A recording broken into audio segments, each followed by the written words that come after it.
Hi friends, నా పేరు Surendra. Welcome back to my channel. Last రోజుల్లో డిమాండ్‌ని చూస్తుంటే అతని కన్వర్జేషన్స్ గాని, అతని మాటలు గాని, అతని కామిక్ టైమింగ్ గాని, అతను ఫన్ గాని, అతని ఎమోషన్ గాని, అతని అరాచకమైన ఆట గాని, వరెవ్వా!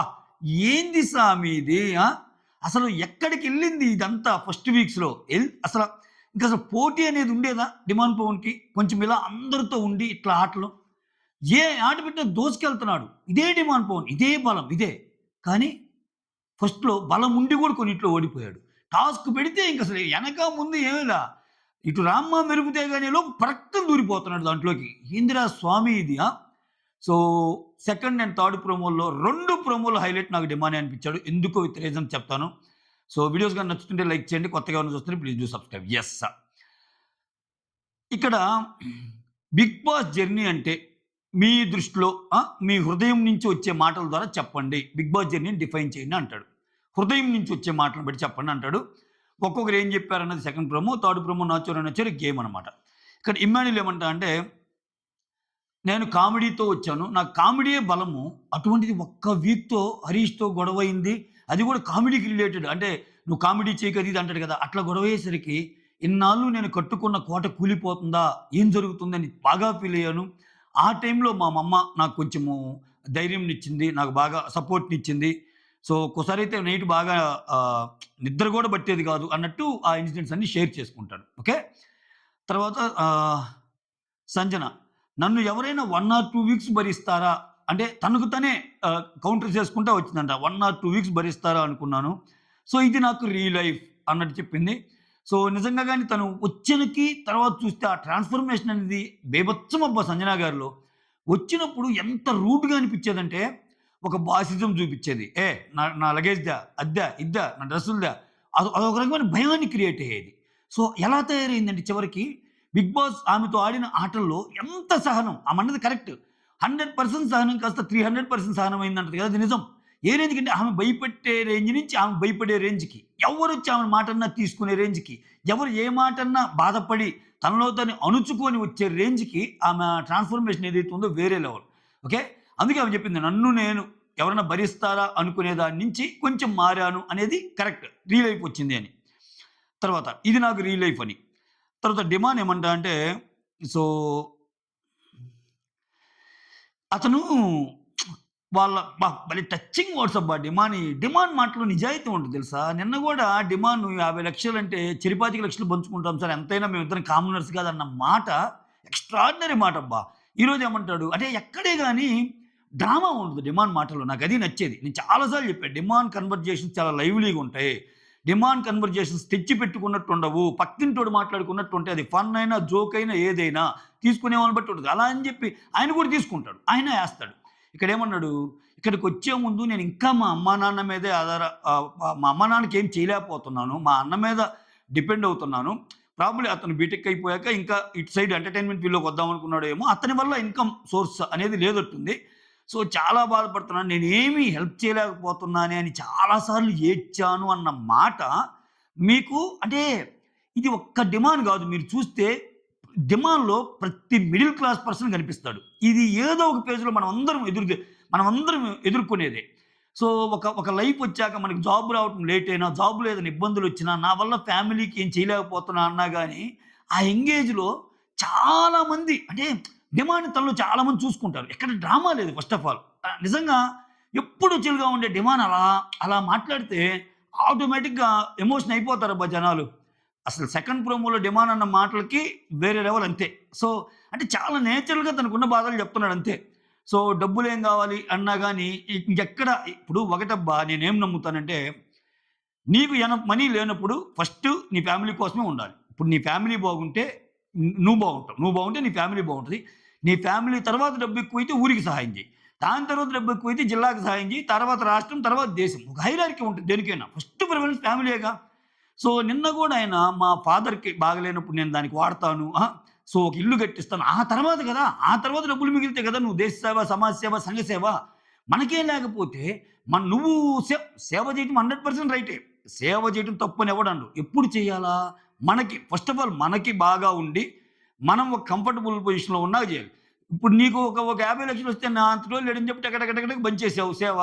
తర్వాత నీకెవరిస్తారు? ఎవడివ్వడు. ప్రపంచంలో ఉత్త మాటలు చెప్పేవోళ్ళే. దగ్గరకి గూడా రారు డబ్బులు లేకపోతే కూడా గుర్తుపెట్టుకోండి. ఓకేనా? 'బిగ్ బాస్' సంగతి పక్కన పెట్టండి. డబ్బు లేకపోతే ఒక్కరు గూడా మన జోలి రారు. మన బంధువుల్లో రారు, మన ఫ్రెండ్స్ రారు. అందరూ దూరం పెట్టేస్తారు. యమ్మ ఈయనిప్పుడు వీడికి ఫోను చేసినా గాని అప్పు అడుగుతాడేమో, లేకపోతే ఈడికి ఇది చేసినా ఇది అడుగుతాడేమో, ఎందుకొచ్చిన బాధరా అన్నట్టు ఉంటది లోకం. ఓకే? సెల్ఫ్ రెస్పెక్ట్ ఉండేవాళ్ళు అసలు అడగలేరు. ఇదొక తలకాయ నొప్పి సెల్ఫ్ రెస్పెక్ట్ ఉండే వాళ్ళకి. సో, ఎప్పుడైనా వీలైనంత డబ్బుని దాచిపెట్టుకోవడం లైఫ్‌లో అవసరం. సో, అటువంటి విషయాల్లో నాకు డిమాండ్ చెప్పే మాటలు బాగా కనెక్ట్ అవుతాయి. ఆ తర్వాత తనూజ ఏమంటదంటే, "నా ఫ్యామిలీ కంటే తెలుగు ప్రజల లవ్వు చాలా బాగా చూపించారు." అంటే ప్రాబ్లమ్ ఆమె సీరియల్‌లో యాక్ట్ చేయడం ఇయన్నీ కాబట్టి ఇక నేనేం చెప్పలేనయ్యా ఎందుకొచ్చిన బాధ. ఇది లాస్ట్ రోజులా. సో, నా ఫ్యామిలీ కంటే తెలుగు ప్రజల లవ్వు నా నా నా మీద ఎక్కువ బాగా చూపించారు. సో, ఎంత అహా! ఉండే దాంట్లో హ్యాపీగా ఎలా బతకగలమనేది ఇక్కడే నేర్చుకున్నాను అన్నట్టంది. అది ఆమె లైఫ్ ఫిలాసఫీ. సో, ఎవరి ఫిలాసఫీ వాళ్ళది. ఓకే. మొత్తానికి ఆమె పాపులర్ అయింది ఇక్కడ కాబట్టి ఆ కన్సర్న్ ఉండుంటది. అంటే ఆమె ఫేమస్ అయిన సీరియల్ గాని, ముద్దమందారం గాని ఇవన్నీ ఇక్కడే గదా! సో, ఆబ్వియస్‌గా ఒక కన్సర్న్ అనేది ఉంటది. సో, ఆ కన్సర్న్‌ని చూపించింది. ఆ తర్వాత కళ్యాణ్. 'బిగ్ బాస్' అంటేనే కావాలి అనిపించే కష్టం. ఇక్కడ ఫుడ్డు సరిగా ఉండదు. స్లీపు సరిగా ఉండదు. మనుషులు సరిగా ఉండరు. అయినా గాని ఇవన్నీ కావాలనిపిస్తాయి. నాకు తెలిసి కళ్యాణ్‌కి ఇప్పట్లో ఎళ్ళాలని లేదయ్యా 'బిగ్ బాస్' హౌస్ నుంచి. ఆయన గాని ఉంచితే అలానే ఉంచుతాడు. కాపోతే ఆయనకి ఒకరిద్దరు, ముగ్గురు ఫ్రెండ్స్ అలా ఉండాలి. ఒక కామన్ ఫ్రెండ్స్ ఎవరైతే ఉన్నారో ఇంట్లో వాళ్ళు గూడా ఉంటే ఉంటాడు. ఆ! ఏయ్! ఏయ్! ఏయ్! ఆ! అర్థమైంది మీకు. యాహ్! అది సంగతి. ఇది సెకండ్ ప్రోమో. థర్డ్ ప్రోమో ఏంటంటే ఇక్కడ అరాచకం. సెకండ్ ప్రోమోలో నాకు నిజం చెప్తున్నాను. అందరియి బాగున్నాయి. అందరియి బాగున్నాయి. కానీ ది బెస్ట్ అంటే నాకు 'డిమాండ్‌నే' చెప్తా. అంటే కదిలించింది కొంచెం ఎమోషన్. అలానే సెకండ్ ప్రోమోలో ఎమోషన్ చూపించాడు. థర్డ్ ప్రోమోలో చిచ్చరపిడిగాడు. 'డెమాన్ నువ్వు మనిషివా? బాహుబలివా?' అన్నట్టు ఆడాడు. అసల కమాన్ అనంగానే దూకుతున్నాడు ఆ రౌండ్ నుంచి. ఏందిరా స్వామి అరాచకం! ఫస్టే సంజన ఔట్ అయిపోయింది. నాచోరే నాచోరే. నెక్స్ట్ కమాన్ అని అంటే ఐదుగురు నిలబడాలి. ఆ బెల్ సాంగ్ అయిపోగానే హోల్‌లో నుంచి బయటికొచ్చేసేయాలి. సో, ఫస్ట్ సంజన అయిపోగానే ఇంకా ఇంకో గేమ్ ఉంది చూద్దామంటది. లేదు ఫస్ట్ గేమ్ ఔట్ అనంగానే ఔట్. అక్కడ చాలా జోవియల్‌గా తీసుకుంది. తర్వాత అక్కడ లేదు లేదు అనంగానే అందరూ నవ్వారు. సో, తనూజ వెంటనే ఔట్ అయిపోయింది. తనూజ కొంచెం సీరియస్‌గానే తీసుకుంటది గేమ్ అంటే. వేరే వోళ్ళు గేమ్ ఔట్ అయితే ఒక రకంగా గాని, ఆమె గేమ్ ఔట్ అయింది కాబట్టి కొంచెం బాధగానే ఉంది. బాధగా ఇలా చూస్తుంది. సో, అది మనం చూడొచ్చు. సెకండ్ తనూజ అయితే. థర్డ్ కళ్యాణ్ అయినట్టు లైవ్‌లో తెలుస్తుంది. ఈళ్ళిద్దరి మధ్య ఉంటది ఇది. సో, మొత్తానికి ఎర్రగొట్టి చెనగ్గొట్టి వదిలిపెట్టాడు డిమాండ్. అరాచకం అంతే. అంటే ఈరోజు అన్నిట్లో గెలుస్తాడంట. అన్నిట్లో గెలిచి ఈరోజు వాళ్ళ ఇంటి నుంచి వచ్చే సందేశాన్ని అందుకునేది డిమాండేనంట. సో, ఈరోజు sky is the limit demand coating. మీరు ఆ తప్పు చేయొద్దు. నేను పదే చెప్తున్నా. మీ ఫేవరెట్ కంటెస్టెంట్ కోటేసుకుంటారు నాయనా. మీరు బయట ఇన్‌ఫ్లుయెన్స్‌కి అవ్వొద్దు. You never know. డిమాండ్‌కి చాలా మంచి ఎపిసోడ్‌లు పడుతున్నాయి. డిమాండ్ ఓటింగ్ పిచ్చిగా పైకొచ్చే ఛాన్స్ ఉంది. ఇంకా పైకొచ్చే ఛాన్స్ ఉంది. నీకు తెలీదు రిజల్ట్. సో, అల్టిమేట్‌గా ఓట్సే కన్సిడర్ చేస్తారు. You never no. చాలా మంది కామన్ పీపుల్ కనెక్ట్ అయితే ఆ రిజల్ట్ వేరుగుంటుంది.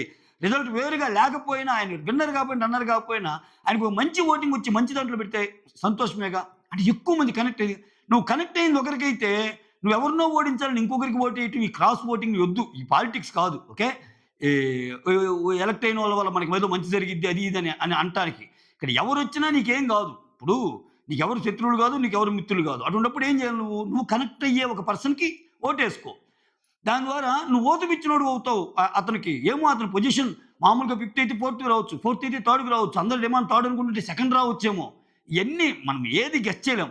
నేను ఓటింగ్ వీడియోస్ కూడా చేయకపోవడానికి కారణం ఏందంటే, ఈ వీక్ ఓటింగ్ ఎలా ఉంటది ఏంటి తెలీదు. అన్నెసెసరీగా చెప్పి మళ్ళా ఏదో అయ్యి ట్రెండ్స్ చెబుతాం మనం.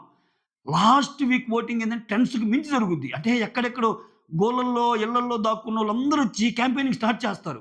ఎందుకంటే ఈ లాస్ట్ వీక్ గదా! ఫేమస్ పర్సనాలిటీస్ అందరూ వచ్చేస్తారు బయటికి వాళ్ళకి సపోర్టివ్‌గా.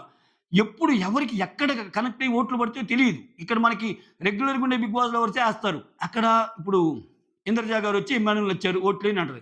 ఇంకొకరొచ్చి తనూజ నచ్చారు ఓట్లేయని అంటది. అసల కళ్యాణ్‌కైతే అసలు ఆటోలు, గీటోలు విజయనగరంలో థియేటర్‌లో కూడా కళ్యాణ్‌కి ఓటేయమని నడుస్తుంది. ఆయనకి భీకరంగా పడుతుండొచ్చు ఓటు. అట్లా సంజన గారు అసలు చాలామంది ఒక ఓన్ చేసుకున్నారు సంజన గారిని. ఇది గదా ఆట అంటే అని. సో, సంజన గారికి విపరీతంగా పడొచ్చు.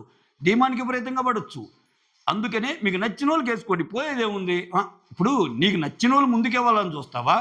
లేకపోతే నాకు అసలు వీళ్ళు నచ్చర్రా, వీళ్ళు వీళ్ళు వెళ్ళకూడదని చూస్తారా? ఓకే. నేనైతే ఫస్ట్‌దే చూజ్ చేసుకుంటా. ఎందుకంటే నాకు నచ్చినోడికి నేను వేసుకుంటా ఓటు. అలానే నేను సజెస్ట్ కూడా అలానే చేస్తా. ఓకేనా? So that's all. Thank you so much for watching my video. Signing off. Me Surendra.